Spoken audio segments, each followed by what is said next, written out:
Welcome to the Illinois Academy of Family Physicians CME activity on prevention of sexual harassment in healthcare 2.0. Our presentation is being presented by Dr. Marian Sassetti, retired partner at Lake Street Family Physicians in Oak Park, Illinois, and the assistant professor at Rush University Medical Center.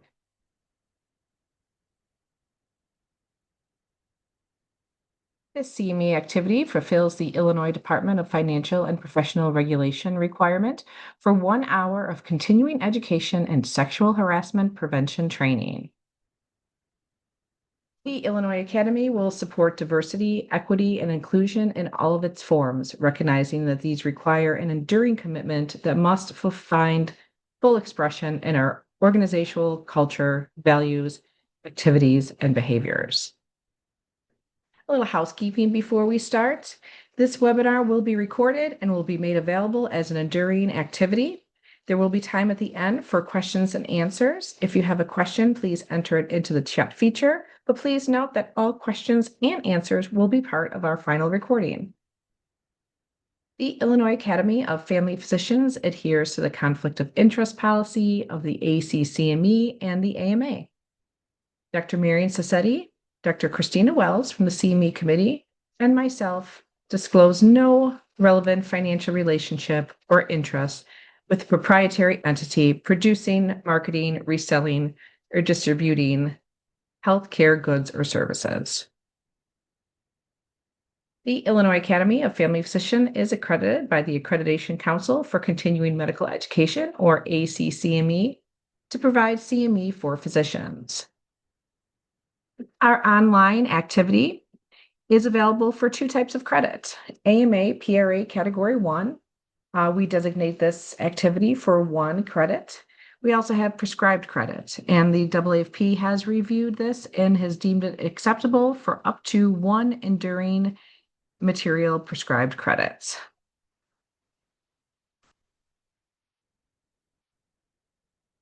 For our online folks watching, the link to register to access the CME can be found under the video description. Please click on the More to expand and view the full details. This activity in this video is available for anyone to view online. However, to receive CME credit, participants must register and possibly pay a small fee to receive CME credit. If you are an Illinois Academy of Family Physicians member, this includes active, life, resident, or student members, you still have to register, but you can access the post-test evaluation and CME credit at no cost. If you are a non-IAFP member, you are required to pay a small fee of $50 to access these materials and to receive CME credit for participating in this activity. Upon registration and payment, if applicable, you'll receive a link to the post-test evaluation and credit claim form. Upon completing that form, you will immediately receive a PDF of a CME certificate. The CME certificate includes a space for you to write in your own name manually. This certificate is intended solely for your personal record keeping, as no proof of completion is required. The Illinois Academy does maintain comprehensive documentation of all learners, including your name, address, and dates of completion, and these records are securely stored with us for up to 7 years and can be retrieved at any time for verification purposes if needed. And with that, we will move on to our presentation and to Dr. Marian Sassetti.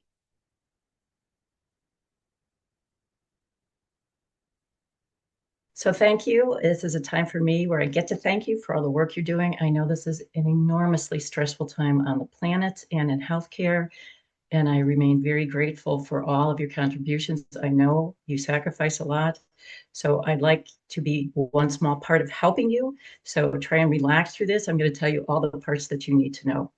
You're going to notice that my slides are really busy. I really got into this and started a lot of research, and I wanted you to have it at your fingertips. I will tell you what the parts of the slides are that you need to know, but for those of you who are interested or want to bring back information to your site, you'll have all the references and all of the research that I did, which I'd like to gift you with.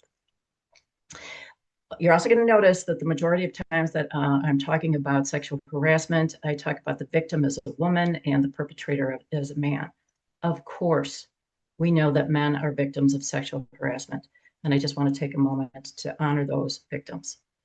Also know that women can perpetrate sexual violence, and I also want to honor our LGBTQ colleagues and staff. Unfortunately, my original lecture, I stated that there wasn't great literature. There continues to be poor literature on this. In general, it's generally about patient sexual harassment toward that demographic. A little bit, and I'll show you the statistics we have on that. I also want to honor the extraordinary number of wonderful men that I've had the privilege of working with. The overwhelming majority had never demonstrated anything other than respect and kindness of everybody. And I just want to call that out. It is a tiny minority of our colleagues who perpetrate this, but wanted to make sure that we all honor everybody who's suffering and everybody who's doing a wonderful job. I have nothing to disclose. And these are our learning objectives. I'm sure you saw them. We'll define what the legal definition is. We'll talk about the responsibilities of all of us, employers and on-site workers. We'll identify the key elements of effective policies that you have to be aware of and have to present to your entire staff, and how we have to implement fair and consistent disciplinary actions. And very important throughout the talk, you're going to see me talk about the importance, and throughout the literature, the importance of leadership behaviors that affect the workplace culture and either mitigate or cause more sexual harassment. So the goal of this licensing mandate that you all have to sit through is to make all of our healthcare sites free of sexual harassment and all of our workers safe. Important to remember, anyone of any sex, sexual orientation, or gender can be a victim or a harasser. Perpetrators may be the same sex, sexual orientation, or genders as their victims. So here's a scope of the problem in medicine. There is a lot of literature dating way back. A lot of it is updated recently. The most recent was 2024. And here are the statistics. Across the board, female physicians report 30 to 70% of 30 to 70% of female physicians across all different settings and experiences report sexual harassment. In the same kind of literature, 5% of male faculty report harassment. There isn't great data on male healthcare providers that teases apart sexual harassment that is perpetrated by patients against them, except for in the academic world. And here's an ancient statistic: 60 to 70% of our nurses continue to report sexual harassment. And that has been since the first body of literature I read that came from 1994, right up to 2024. And you'll see how harassment in academic medicine there's more harassment there than anywhere in our medical field. 50% of female learners and 30% of faculty. I went back and forth about including these statistics. There's just one study that said that the surveyed women physicians across one state reported 96% of them experienced harassment from colleagues. And the majority of that was unwanted sexual attention from them. I really worked hard to get good data on our nurse practitioners, our PAs, our MAs, and our LGBTQ colleagues and staff, and there just is not great literature that teases apart the harassment that is perpetrated by patients or perpetrated by colleagues. And I'll show you the one study. Okay. This is a landmark study I showed you before that continues to be quoted over and over. It was a stunner when it came out from the National Academy of Science, Engineering, and Medicine that greater than 50% of female faculty and 20 to 50% of female students in the STEM fields are harassed. I put an asterisk next to 50% because we now know it's 52%.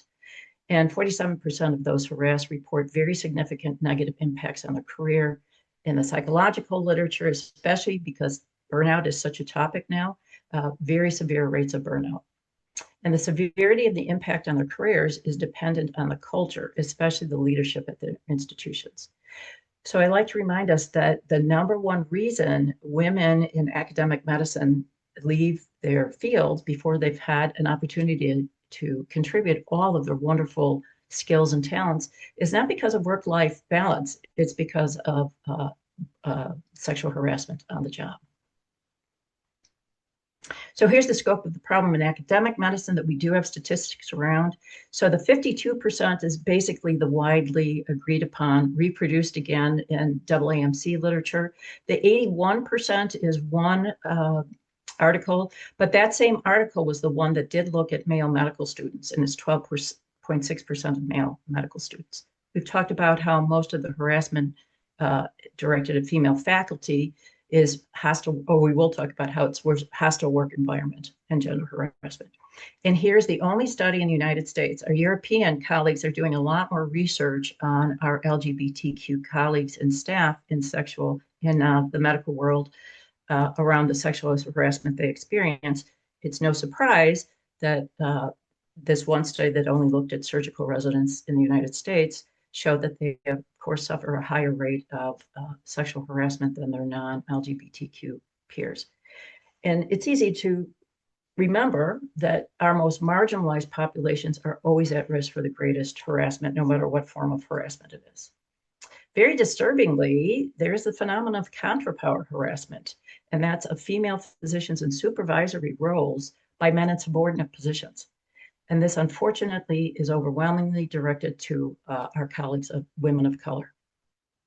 And you can imagine where the roots come from and are just persisting in our society. And here I've shown you the highest and lowest rates. So this is from an article in the Harvard Business Review with the title that was "Sexual Harassment is Rampant in Healthcare." And the author goes on to talk about how many factors make an organization prone to sexual harassment: a hierarchical structure, male-dominated environment, a climate that tolerates transgressions, especially when it's committed by people in power. And it goes on to talk about how medicine has all three of these elements, academic medicine especially, has the highest incidence of gender and sexual harassment. For those of you who are visual like I am, I really love this slide because as a reductionist, a synopsis from all harassment that exists. This is from the psychological literature that I ventured into doing an update. And it's interesting, this was coming from the burnout literature due to sexual harassment at work sites. And the x-axis is the ethical climate. So if the ethical climate is very strong in being intolerant of harassment, demonstrating respect for everyone and inclusion for everybody, and on the y-axis, there's power differential. You can tell that living here in this corner, I've had the privilege, I will tell you honestly, the great privilege of experiencing this, where there was very strong leadership intolerant of harassment. And even though there was a high imbalance among my staff and other workers, that did not pan out. It was not did not enable harassment. There was a strong ethical leadership, ethical climate. And you can compare this in all work sites, in all kinds of harassment. The greater the leadership is invested in creating a climate free of any kind of harassment, despite power imbalance, or even because of it, the greater the power that a leader has, and the more he or she uses it to prevent and demonstrate intolerance of harassment, the less harassment you'll have. Okay, you do need to know this. This is the definition that we need to be aware of. So it's written here: unwanted, deliberate, or repeated sexual behaviors. It can include requests for sexual favors, other verbal or physical conduct of sexual natures, and this constitutes sexual harassment when the following are fulfilled. Submission to such conduct is made either explicitly or implicitly to be a term of condition or an individual's employment. Submission to or rejection of this conduct is used as a basis for employment decisions affecting an individual, or such conduct has the purpose or effect of unreasonably interfering with an individual's work performance or creating an intimidating, hostile work environment. So there's two types of sexual harassment. There's quid pro quo and there's hostile work environment. Let's look at both of them. So quid pro quo, you're probably aware, is a Latin term that literally means this for that. So this is the form of harassment where submission to sexual behaviors, sexual comments, is the price paid for maintaining a job or receiving certain benefits. These benefits may be construed to include promotions, assignments, office space, tenure, vacation time, any resources. And the employee is made to feel that they must put up with or submit to this sexually inappropriate behavior, this harassing behavior, to get that. Very often it's job security. What are the various types of quid pro quo harassment? There's verbal. And of course, this involves inappropriate comments about an individual's body. This is typically one of the greatest quid pro quo types of harassment. Sexually charged name calling, inquiries about a person's sexual life, also very common. We seem to be very interested in each other's sex lives. Directing sexist stories or jokes to an individual, acting in a condescending manner, whistling, name calling, cat calling, inappropriate phone calls. This phenomenon of texting and phone calls is on the rise. This is a newer version of sexual harassment. And very importantly, repeated requests for dates or social outings. Physical, of course, unwanted touching, groping, grabbing, rubbing, all the way to rape, but massaging, kissing, brushing, intentionally brushing against somebody, actions that feel intimidating, like blocking a doorway, or just simple unwanted close proximity. Sexual coercion is very obvious. This is the pressure to engage in sexual activity, requests for favors, and threatening to remove privileges or advancements unless these sexual favors are granted. Visual, again, this is very much on the rise. The sexually suggestive pornographic images over texts or emails, and then exposing oneself or masturbating in front of an individual for sexual gratification. Psychological, very, very damaging. Demanding silence around these behaviors, spreading rumors about a person who's rebuffed behaviors, threatening retaliation, denying advancements, blaming the victim for provoking the harassment continues to be one of the most pernicious causes of depression, anxiety, even suicidal ideation. Okay, what about hostile work environment? This is often difficult for people to understand. I'm going to break it down and make it easy. This behavior has the effect of creating a hostile, intimidating, or offensive environment. So the employee is made to tolerate behaviors which they find offensive, unwelcoming, or intimidating. It's not what's directed to an employee, but can be offensive, disparaging marks made in general about a specific gender, comments that are lewd, offensive photography, sayings hung in public, the culture where sexually inappropriate comments or behaviors are continually abounding. Okay, how can I help you understand this? Because people get hung up and worried about this. So in order for it to be classified as harassment, the behavior must either have the purpose or the effect of unreasonably interfering with an individual's work performance. It's not a one-off. It's not an isolated event. And the culpability for harassment is determined, you need to know this by law, is it's determined by its effect, not the intent. So a perpetrator who says, I was just joking, or I didn't want to upset her, it's not one's intention that is considered, it's one's behavior. And this is the use of the reasonable person test, which I think I shared with you before when I was talking to my husband, who's a lawyer. I said, boy, I've never heard of this. And he said, it's used widely in the legal world. And it's simply what it sounds like. Would a reasonable person find these kind of behaviors inappropriate or unwelcome? So the test is whether a reasonable person would have experienced these behaviors as an offensive way.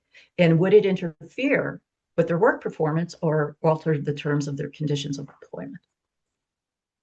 What are the types of hostile work environment? And recall, this is the most common type in the academic medical world. Visual, we talked about, in general, displaying suggestive pictures, viewing pornography in a shared space. That happens a lot, unfortunately. Leering and staring at individuals in a sexually overt way. And then, of course, making sexist comments in general, even though they're not directed at one human being, demeaning one gender over another, marginalizing on the basis of gender. This happens a lot in academic worlds where female faculty feel marginalized, not invited to be on panels, not invited to be in research protocols, more demands for tenure, and then over making comments in public about other people's bodies, a climate where people are sexualized, and the climate is continually reflecting a person's belief about someone else's sexuality. Whistling, making comments, sounds about an individual's figure, musing about people's sex lives. Again, we seem very interested in each other's sex lives. And then this pernicious thing that happens in junior high, where individuals are scored on the basis of their attractiveness. So employees listen to this ongoing banter about what a person looks like, especially women, where they rank about beauty and body parts. And physically, making lewd hand gestures, excuse me, exposing oneself, and unfortunately, masturbating in public spaces. So what are some examples? And these are actual examples. So Ms. Smith is an MA at a busy primary care office. She's a single mother and works hard to care for her family, but finances are always a concern. Dr. Jones runs the practice and literally signs her paychecks. I'm sorry, friends, I'm going to take a drink. He frequently comments on her looks and persists in asking her out on dates. She continues to decline, but notice he's increasingly irritated with her demurring. He's begun to offer her financial bonuses if she would simply agree to go out on a date. He also has hinted that annual bonuses are not guaranteed and may disappear if she continues to rebuff him. Is this sexual harassment? If it is, what type? Of course, this is sexual harassment. This is the stereotypic, classic quid pro quo. All right, next one. Pat is a medical student on their surgical rotation. Several of the surgical residents noted a rainbow flag and a trans flag on Pat's backpack. The residents keep up a banter among themselves and offer remark on a patient's stated sexuality, sexual identity, and gender. A few say out loud, I just don't get it. Male is male, female is female. I know anatomy. Others make jokes on LGBTQ persons' looks and bet each other that they can guess sexual identity by the haircuts people sport. Pat is very disturbed by these comments and dreads showing up to the wards. They call home and wonder if they can make it through this rotation, as it is so offensive. Is this sexual harassment? If so, which type? It's a sexual harassment, and this is classic hostile work environment. Nothing is directed at Pat, but a constant culture of making these very offensive comments is what Pat is made to put up with. And then finally, Dr. Brown is a third-year resident. Her attending is Dr. Black. The whole team gets along well and finds it easy to joke and kindly kid with each other. One day after a morning of cheerful rounds, Dr. Brown and Dr. Black are in a workroom, and Dr. Black continues to joke, but then makes a lewd comment about a woman's body that's on the cover of a magazine. This makes Dr. Brown uncomfortable, and she says so. Dr. Black is immediately apologetic, admits it was inappropriate, and promises it won't happen again, which it does not. Is this sexual harassment? No, and I like showing this. This is a one-off. This is just somebody who, in an unedited moment, makes an unfortunate comment that he admits is inappropriate, apologizes for. It is not a continuing, ongoing phenomenon that Dr. Brown is exposed to. So I know that a lot of people worry these one-offs. As the unappointed spokesperson for people who say things that they should have edited, we all make mistakes. And, hopefully I've never offended anyone, but, we need to make space for inappropriateness for which we apologize and never let it happen again. So this is not sexual harassment. What about workplace romances? You do need to know this, that supervised romances are forbidden. There can be no relationship between a supervisor and someone that's supervised, even if it's consensual.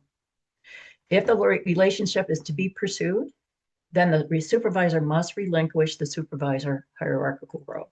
But throughout the literature, this is emphasized as a really bad idea. Our legal colleagues ask us to really try and discourage that. The ripple effect and fallout of these relationships is often very deleterious to a work site. What about harassment offsite? Yes, you need to know this also. This counts as sexual harassment, just as if it were in the workplace, and the law still protects the victims and holds perpetrators liable. But I want to emphasize for all of us who have holiday parties or offsite gatherings, beware of alcohol and make a decision up front whether you're going to serve it. Literature is pretty clear that fatigue, informality, even loneliness create dangerous situations and unwelcome comments, flirtations, and generally unedited behaviors. I also recommend that these parties are great opportunities to talk to staff and our colleagues about what went well this year, what's going well, and call out wonderfully respective behaviors. And also to emphasize, remember, team, we never tolerate any kind of harassment, but really emphasize the good things that you've seen going on also. And then I do recommend, as so much of the literature recommends, if we can, be compassionate with each other. If you know that somebody drinks a lot and has some unedited behaviors, say some, this is my language, but you can come up with your own. Pat, it seems like this is a rough time for you. I'm wondering if you really want to rethink your drinking. You may end up facing some consequences I'd hate to see you faced with.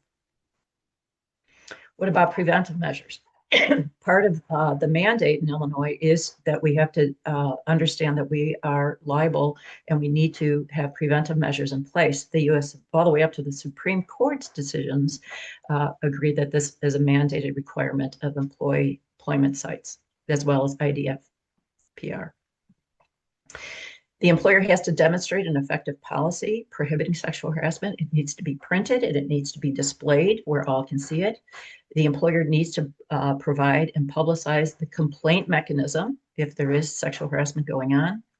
And then the employer directly and through management, this is super important, has to communicate personal disapproval of this behavior. And you'll see in the legal literature, supervisors are held responsible for not having personally demonstrated disapproval of sexual harassment, which is very interesting. Okay, so for those of us who are first blush at this and learning how to prevent, where do we start? So we have to understand sexual harassment as a cultural problem. It's not these isolated events. It wasn't Dr. Black in the workroom. And for cultures to change, awareness comes first. So this is your awareness. Now you know the statistics. And I like to remind all of us to think about all the other social justice movements, anti-slavery, women's suffragette, all the rest of it. And what they all had in common is when the non-marginalized, the non-abused people began to understand the suffering that was going on and began to stand up and say, this is not okay. The same thing needs to happen in sexual harassment. So whether you see or hear or experience harassment, acknowledging it and that it exists and causes suffering is the necessary first step. So what's happening at your site? Again, I'm sorry. It's likely that the leadership and you don't know about the harassment because most victims don't report harassment for fear of reprisal. And the overwhelming majority, nearly 100% of victims never confront their harassers because of that power imbalance.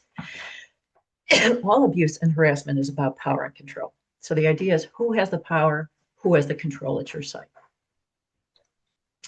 Other things you need to know, the harassed employee will speak to friends or colleagues way long before if they decide, and they do decide to file a complaint. And this is something that a lot of people have trouble with the question of why did she wait so long? It's because of fear of reprisal and not knowing exactly how things are going to be handled. Boy, I bet you're sick of that. I'm so sorry, friends. We have to accept and acknowledge that it's rare for employees to feel empowered to confront the perpetrator. And I like to say the same reason harassment occurs is the same reason it's kept silent, because of a power imbalance and fear and intimidation. That's when harassment takes place, and that's why it stays silent. So it's expecting victims to confront the perpetrators unreasonable, and it belies a fundamental misunderstanding of the balance of power, as I suggested. So if we're uninformed and we have uninformed expectations, this does fuel bitterness and resentment. And this is all over the literature that can infiltrate your organization and create a morale problem and a performance problem that you're not aware of where it's coming from. Instead, we're encouraged to understand, again, how fear and intimidation prevent self-advocacy, how climates of tolerance perpetrate the silence, distrust, bitterness. And then my favorite is to begin to reframe this required CME as an opportunity to grow a great practice, great staff morale, better remuneration, better patient satisfaction, et cetera. Okay, so you do need to know this, managers, supervisors, legal responsibility. Just briefly, the practice or hospital's liability is affected by supervisors' behavior. Supervisors themselves can be sued, individually for their own harassing behaviors, and very importantly, for failure to respond appropriately to allegations. And I think by now all of us know about the University of Southern California, the decision that cost hundreds of millions to the hospital because of a highly successful OB-GYN practice that brought on enormous amounts of money. There were ongoing allegations of sexual harassment that supervisors were aware of. They were held responsible and liable for not doing anything about it. So what are the best practices? This is from Mr. Janov, a retired employment lawyer who gives great advice, really well done articles. You and your institution should be concerned not whether behaviors meet legal standards. That's just a bare minimum. Instead, we should be concerned about behaviors that support a commitment to respect, safety, and a secure environment. We should commit not to simply avoiding a lawsuit, but to making sure that every human being in the organization is treated at all times with respect and civility. And he goes on to say, the question can't be whether the behaviors we're talking about are sexual or not. It should be whether they're respectful or not. And again and again and again, this comes from and is modeled by senior leadership. So most sexual harassment talks are about what not to do. And that's important. It is important for all of us to know what not to do. But as healers, it's better when we know what to do. So one of my favorite quotes comes from Mr. Feldblum, who is no longer in the position as EEOC commissioner, that said that workplace incivility is the gateway drug to harassment. And you know exactly what he's talking about. So if there's a workplace where the culture is just nasty, disrespectful, people say denigrating things about people or to people, you can tell that it's a slippery slope, and sooner or later will go into, or can go into the legal definition of true harassment. And what are the recommendations in the literature? I like recommending this. I've read it myself. It's a great, fast read, very pragmatic, and it's the civility training. It emphasizes creating healthy, respectful, safe places that evidence-based has shown does lead to improved morale and job performance. And that's available online for free. You can download it from the EEOC. Here are some more common sense rules. All interactions, of course, should remain professional. No sexual comments or behavior, even if they're welcome. And I've told the story before, and I'll tell it again, because it's important that we're all human, that this happens. I remember a long time ago, a really, really funny older nurse. It was after work, and there was a bunch of MAs and other nurses and me.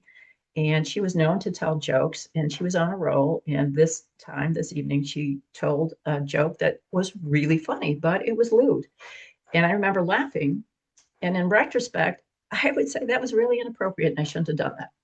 And I can say that now and find some compassion for myself. Hopefully nobody was offended, but it's that kind of thing. So even though I thought it was funny, we were all getting along, everybody laughed, it wasn't appropriate. So no matter how welcome this kind of bantering or sexually inappropriate discussions or talks are, stay away from it.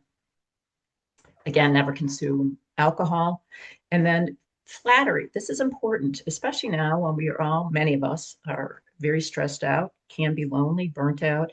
Flattery feels really good, but end it immediately. You, the person who is being flattered, if it's in a supervisory role, will be held responsible for not shutting that behavior down. So you can think of a compassionate, kind way of just saying, you know, that's something that we're not going to talk about or go into right now or ever.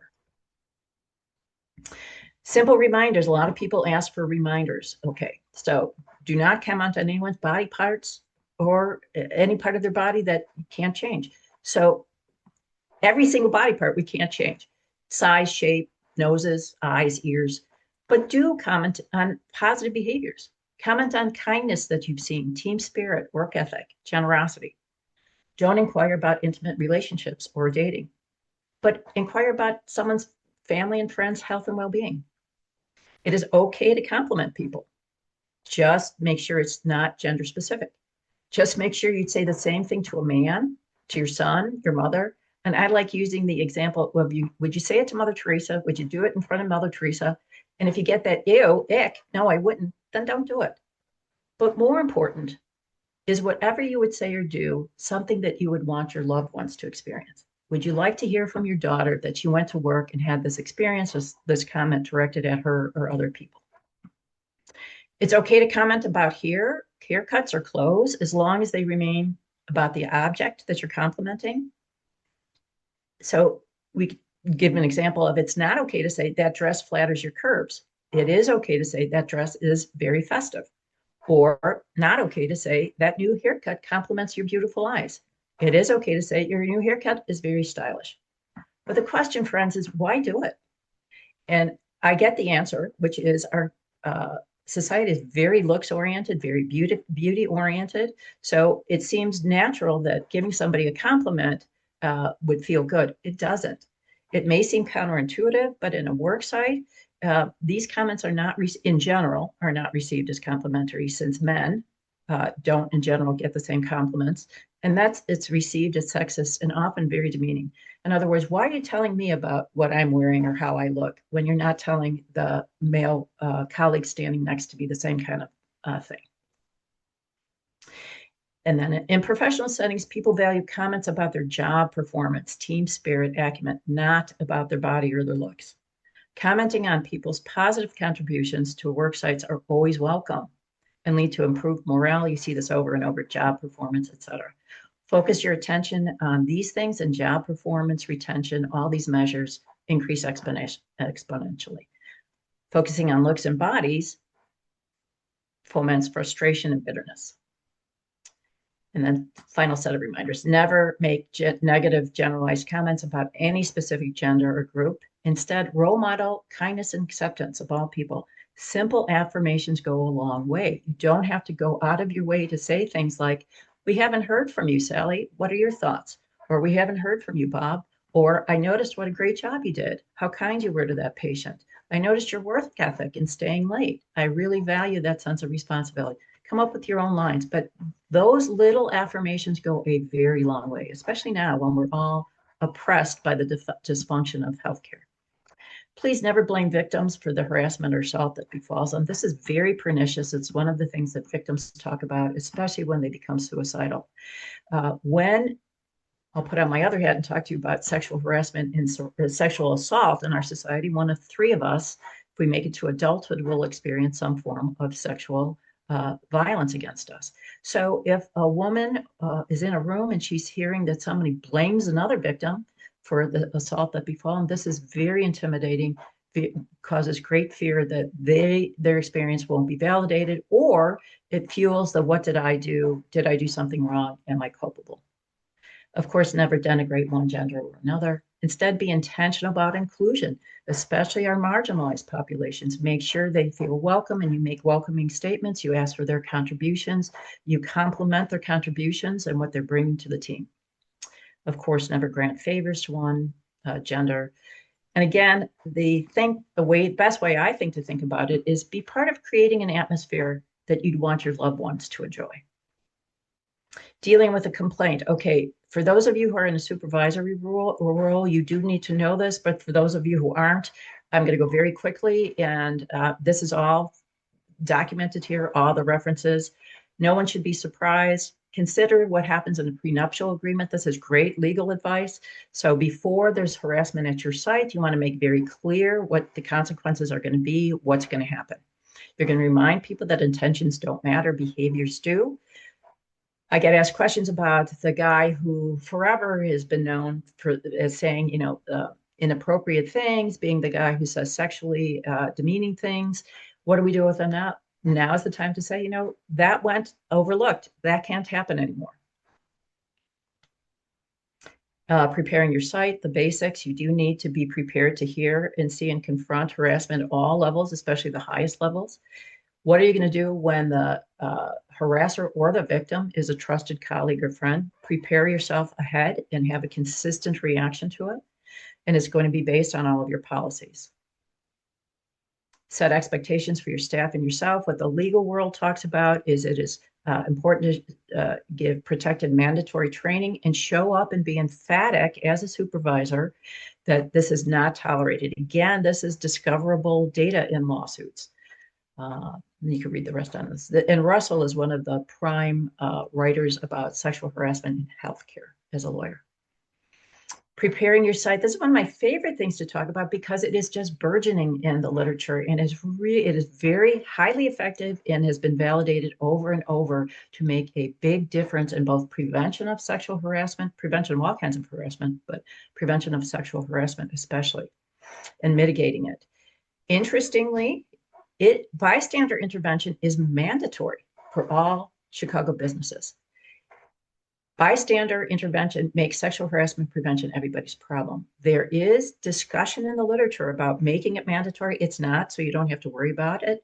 Your individual sites may or may not have requirements for mandated bystander intervention, but today there's no requirement that I'm aware of. So what I liked hearing is also there's no evidence of retaliation against bystander interveners.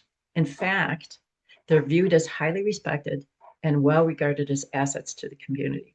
And the literature that I started to get through dated back to 2011, and as late as I believe it was May of 2025, that continues to validate and emphasize the importance of bystander intervention and bystander training. A little bit goes a long way.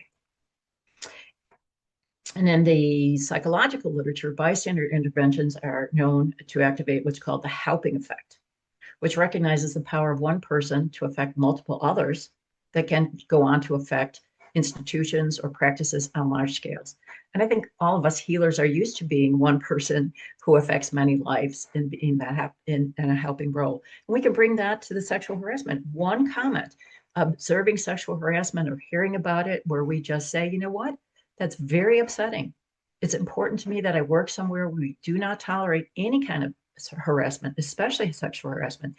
That empowers other people, especially if you're a leader or you're someone who other people respect. That empowers other people to say, oh, okay, I'm going to speak up too. It's important. And you can tell this ripple effect. And it's very, very powerful and easy to do. So bystander intervention techniques that are talked about, if you look at the literature, there's different acronyms. One of the more famous one is the 5 Ds. There are other ones like SHIFT. I like what I've written, but here's mainly what they talk about. So you can disrupt the situation. And before I go through these, your intervening is dependent on your level of what you're feeling safe doing and what's appropriate for you at your level. So all of us can disrupt the situation. So you see something happening, inappropriate behavior, and you move to the dyad and you say, I'm grabbing a snack, want to come? And you grab the person's lab coat or shirt, or you just make up something like, don't you have a meeting we need to get to? And then pull the person away. On college campuses and in the military, a remarkably effective technique is just simply turning on and off lights, turning on and off music, or instead of allowing the dyad that's over in the corner that is looking sexually harassing and overlooking it, moving toward them to interrupt that space. And then confronting the harasser at other times. In the literature, it's called the cup of coffee effect, where you take the harasser out for a cup of coffee and say things like, do you really want to be that guy? Are you aware of how you were coming off? Do you remember the meeting we had on harassment? What you said wasn't okay. And then I'm hoping all of us can get to a point where we directly confront the harasser, the harassment that's going on, and you move toward it. I'm hearing what you're saying and it needs to stop. It's inappropriate. I see what you're doing and it needs to stop. She's not comfortable or he's not comfortable. Very importantly, I alluded to this before, the isolation that many victims feel. Reach out to the victim. One of the things that keeps coming up in the literature is that victims of sexual harassment who are aware that their colleagues knew it was happening but never said anything to them feel very degraded and isolated, and it leads to a lot of very severe mental illness, depression, anxiety, and this is one of the leading causes of suicidal ideation. So that, again, this is my language, but you can come up with your own. You move to the victim and you say, I heard what he said to you. It was not okay, and it wasn't your fault that it happened. Would you like to come with me to report it? Making it very clear that this is something that should or can be reported. And then you yourself can report. You can report anonymously. It's recommended that you go through the right channels through your HR department or supervisor. But if you're not satisfied what the outcome is of reporting it to HR, you are free to report it to these other agencies, Illinois Sexual Harassment and Discrimination Hotline, and IDHR, and EEOC. We'll talk about those. And then very importantly, if you aren't feeling empowered to make reports or to confront, then please keep documentation of what the victim is telling you. Record it. The law suggests that emails are admissible because they're dated and timed, and you just continue to write. You know, it's February 1st. Sally told me that this happened with Dr. So-and-so or the other nurses, whatever it is. Reporting, please don't get nervous about reporting. You know, whether you're the victim or you observe sexual harassment, there's several ways you can report it. You can report an isolated event, or you can report repeated behaviors that you've seen over time. And these are the 4 different ways that you can go outside of your institution to file reports. And here's how you can access these agencies to file these reports. This is what I meant not to get worried about. So mandatory reporting of sexual harassment currently is really about all the other types of mandatory reporting that we have to do. So it's especially when the sexual abuse is perpetrated against patients or persons under the perpetrator's care. Again, it's the mandatory reporting kind of situation. But it now includes, even if a person isn't disabled, so a woman or a man who a colleague sexually harasses, not in the dependent position, you can report that. And mandatory reporting of violent and assaultive behaviors witnessed against people other than a patient or someone in a dependent care is actually now the ethical moral standard in the healthcare world. And specific work sites should and must clarify whether or not there's mandatory reporting. Right now, it's not a overarching mandatory requirement, and you shouldn't get worried about it unless you've heard that it's mandatory. But the overwhelming majority of health systems or hospitals now have the expectation, if you see it or you hear about it, report it. And the AMA, for a long time, under the Code of Ethics, has said that physicians have an ethical obligation to report sexual misconduct by colleagues to the appropriate state medical board. Now, this really is about colleagues' behavior vis-a-vis patients under their care. There's ongoing literature, you're probably aware, in the AMA circles looking at all of these issues, but to date, it's not mandatory reporting if it is not directed toward patients or people who are dependent. How do you handle a complaint? Again, you need to know this. If you're a supervisor, I'm going to go quickly through it. You have all the resources here, but what you want to do is make sure that you have a well-studied approach. You're going to interview all of the employees in a safe, comfortable room with a scribe who records everything. Again, you can use email. It's legally admissible. You're going to maintain a professional demeanor. Please expect to encounter very strong emotional responses and to give some space for that, and be willing to give extra time to return to duties. Document everything, regardless of what you might consider important. This is really just fact gathering. You're not making any judgments. And please never make a judgment or condemnation against the alleged perpetrator as an individual. You can empathize and say what you're describing is awful and it's not tolerated here, but you really never want to impugn the alleged perpetrator. And same approach to the alleged perpetrator, interview him or her in a comfortable environment, keep documentation. It's also important, very often, the perpetrator wants to have a friend or a colleague in the room. That's not allowed. It should be the same people in a room that interviewed the victim. This isn't a time for judgment, even if you have strong feelings about the alleged harassment. It's a time for gathering facts and not passing judgment. Interviewing witnesses, there's a lot of questions about, but isn't that hearsay? Hearsay has nothing to do with this. When you're interviewing witnesses, you're just casting a wide net. You want to be able to demonstrate a pattern. So you interview one nurse who never saw the harassment, but she heard from 3 different nurses who saw the harassment, and she says, this is what they all said. They all said this happened. So that is admissible. It's not hearsay. It is just what this individual has experienced. Validating the complaint, you can read through this, but again, you're just going to follow your policies. Nobody should be surprised. You're going to enact what your policies had set forth. Very importantly, many times in a setting, other staff or employees know about a sexual harassment case that is being reviewed. You don't want to publicize what the disciplinary action that you took is, but you do want to use it as an opportunity to publicize your anti-harassment policy and the fact that harassment will always be followed with consequences. Also, be vigilant for further issues that arise. The number one, retaliation.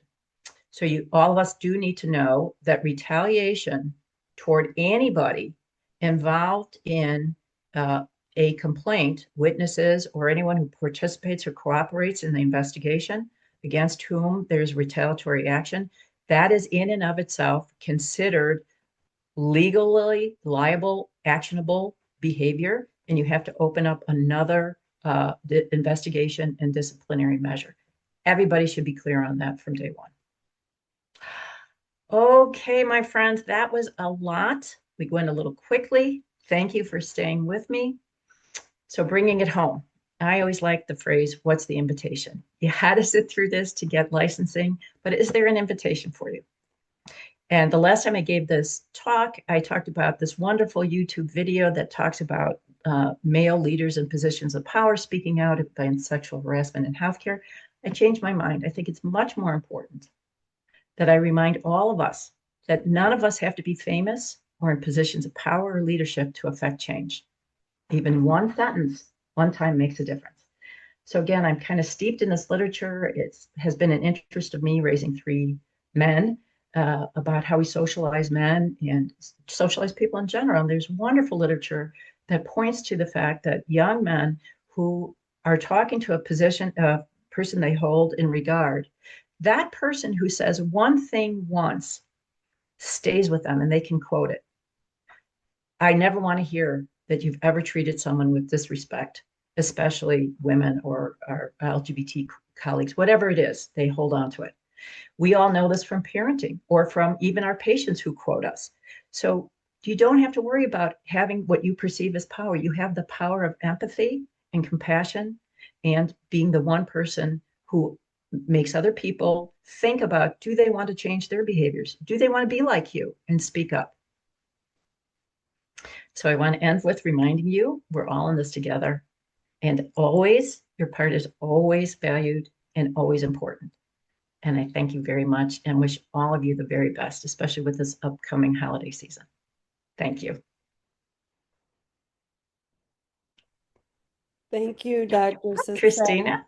Good evening. Good evening. Sorry, I couldn't be. I was rushing in from work in the beginning. I appreciate you showing up. Thank you. Thank you for this wonderful presentation. Sorry, my camera's it's a little fuzzy there. But thank you for this wonderful presentation. Um, and I see in the chat people are saying that it's an excellent talk, and it was. I did have a couple of questions, but you actually answered them. And one of the biggest things I think is that sometimes as bystanders, we don't really know what to do when we encounter a situation that we think might be inappropriate. And so you gave some really good tips of like, these are, distracting or, so I thought you did a really, really good job with that. I don't know if I missed it, but I do have another question. Like, can sexual harassment come through digital methods like email, social media? Yes, that's in the lecture. It is absolutely, in fact, it is kind of the growing form.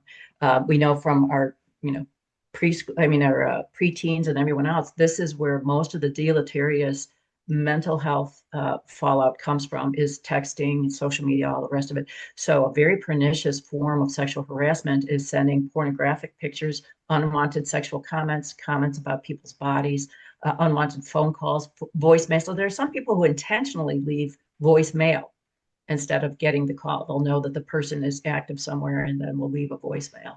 Very intimidating, very harassing. Thank you. Thank you. Sure. Like I said, you covered all the bases. And my job, we have a program that we do this every year. And you did a very good job of covering all of those bases. And I think that we don't have any other questions. Is there anything that you want to leave us with? Any other final comments? Well, especially when you bring up that it is very well known that we freeze. We're seeing something, we don't like it, and we freeze. Same thing happens, again, another hat that I wear. I used to be in the child abuse world, and you see a mother whack her kid in the grocery store. And if it were a stranger, we'd all rush over there. There is a weird kind of, wait a minute, is this my job? And of course it is. And that's what I'm encouraging. But be gentle and kind with yourself. Kind of use what you're feeling, like, woo, I don't like that. Use that as a feeling, like what I'm feeling. This is odd. Okay, what did that doctor say I could do about this? So all those options are available. Even moving toward the situation is very, very powerful. So I recognize that we all freeze, me included. So just allow that freezing to move you forward. I used to talk about the ABCs: activate, arms akimbo, that kind of thing, where you actually, in a psychological world, a change in your stance. We teach girls the superwoman stance when there's bullying. So you kind of have to change your behavior. Even just taking a step out of your space, whether you go toward the harassing situation, you're telling your body, I'm shifting from where I was in this frozen state, and now I'm going to be active in doing something. Thank you. Those are tips are really, really good. And I think listening to it now, it's helpful so that when you get in the situation, you can recall those things. Yeah, So yeah, just a few other things. Someone said in the chat that thank you so much for the tips on how to handle complaints. Because when you're in a leadership position, yep, understanding like how to really move forward when yep, someone is bringing something to your yeah. attention can be very helpful. And So please review that. I know I went fast, but you have all the references, and kind of I walked through the way we're supposed to walk through it in the slides. good, good, good. I know there's some housekeeping things here that the recording will be available online at the link that is in the chat in about a week or so. And then also don't forget to do the post test, the evaluation, and then you can claim your credit to receive CME credit. So I think if there's nothing else, maybe we'll give people 2 to 3 minutes back of their evening. Thank you so much You're again, so Dr. welcome. Thank Sassetti. you all for showing up. I Wonderful. so appreciate everybody's contribution to this crazy healthcare world that we're in. Take Thank good care. thank you. You're Thank welcome. you. Good night, everyone.